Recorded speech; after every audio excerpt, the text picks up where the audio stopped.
nga ba ang dapat mong pag-aralan na video editing software bilang baguhan ka pa lang at gusto mong maging isang social media video editor working remotely as a virtual assistant? Premiere Pro ba? DaVinci Resolve? O yung CapCut, Filmora ay okay na? The choice of software really depends on the client and the project. If the client needs a quick, engaging content for social media, kagaya ng TikTok, Facebook, Instagram, and the edits are straightforward, CapCut o yung mga madadaling editing software should be fine. They are often more sufficient. We prioritize speed, efficiency, and delivering clients' vision within the budget. Sa job post pa lang makikita mo kung ano yung nire-require nila na video editing software. Kung walang nakalagay, then mag-apply ka. CapCut is okay. Filmora is okay to use. Wala silang pakialam kahit paanong software ang gamitin mo as long as kaya mong i-produce kung ano yung pinapaproduce nila sa na video. I also want to point out na hindi ibig sabihin na madadaling editing software ang gamit mo o madaling editing style lang ang kaya mong gawin ay hindi ka pwedeng kumita ng premium.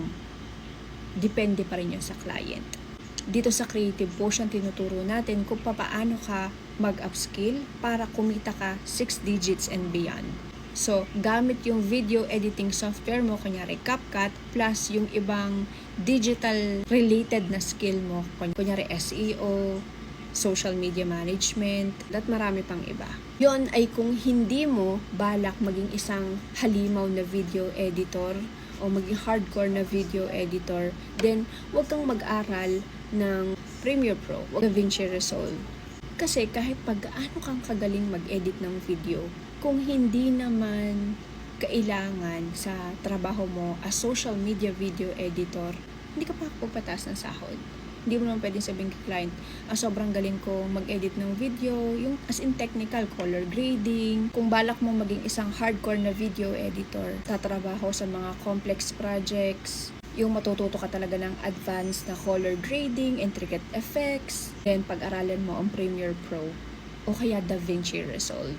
But for many online clients, especially those who are focused on social media, advanced features aren't always necessary. It's about being adaptable and using the right tool for the right job, not just showcasing technical expertise. So sana po malinaw yan. Follow for more videos.